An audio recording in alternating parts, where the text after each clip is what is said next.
Hey everyone! Welcome back to my channel. Today, I'm super excited to dive into something that's not only good for the planet, but also incredibly satisfying, making your own compost. Seriously, it's like magic when you think about it. You take your kitchen scraps, yard waste, and a little bit of effort, and you turn it all into rich, nutrient-dense soil. It's a win-win for you and Mother Earth. So let's get right into it.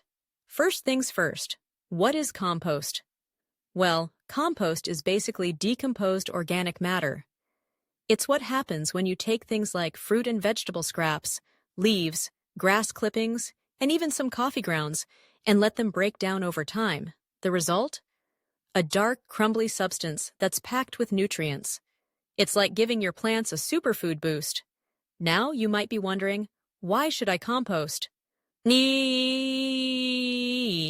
Great question. Not only does composting reduce the amount of waste that ends up in landfills, where it just sits and emits greenhouse gases, but it also enriches the soil in your garden.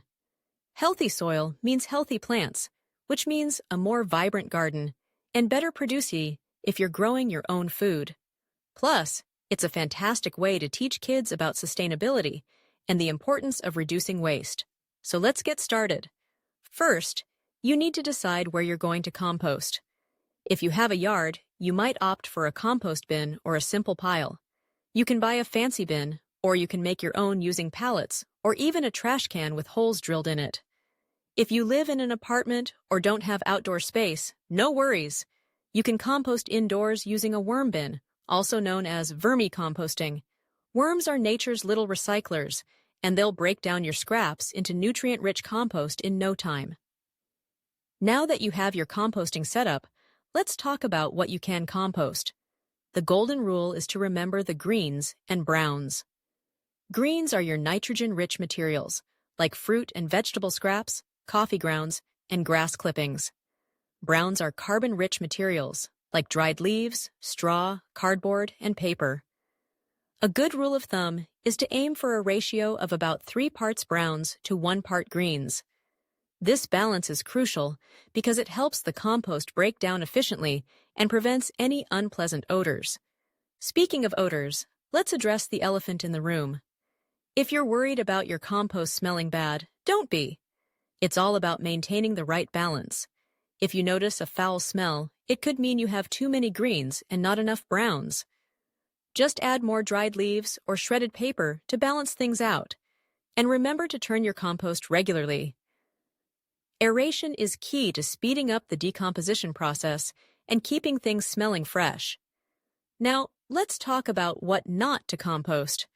This is super important because some materials can attract pests or create problems in your compost. Avoid things like meat, dairy, and oils, as they can create odors and attract unwanted critters. Also, steer clear of diseased plants, weeds that have gone to seed, and anything treated with pesticides or chemicals. Stick to the basics: fruits, veggies, eggshells, coffee grounds, and yard waste, and you'll be golden. As you start composting, you might be wondering how long it takes to get that beautiful black gold. Well, it can vary depending on a few factors, like the materials you're using, the size of your pile, and how often you turn it. Generally, it can take anywhere from a few weeks to several months. If you're really impatient, you can speed things up by chopping your materials into smaller pieces, which helps them break down faster.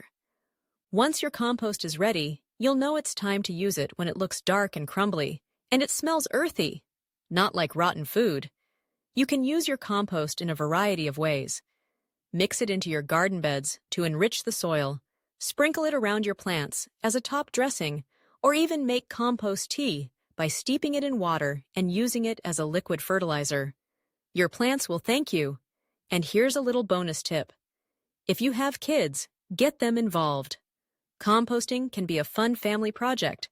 Have them help collect scraps from the kitchen or let them decorate your compost bin.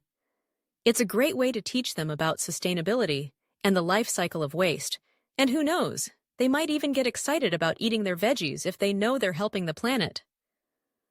Before I wrap up, I just want to emphasize that composting is a journey. Don't feel like you have to be perfect right away. It's all about trial and error. You might have a few hiccups along the way, and that's totally okay. Just keep experimenting, learning, and adjusting as you go. So, there you have it. Composting is not just a trend. It's a lifestyle choice that benefits the environment and your garden. Whether you're a seasoned gardener or just starting out, composting is a simple yet impactful way to reduce waste and enrich your soil. I hope you found this guide helpful and that you feel inspired to start composting today. If you have any questions, drop them in the comments below, and I'll be sure to get back to you. Don't forget to like, subscribe, and share this video with your friends who might be interested in composting too. Let's spread the word and make our planet a greener place, one compost pile at a time. Happy composting, everyone!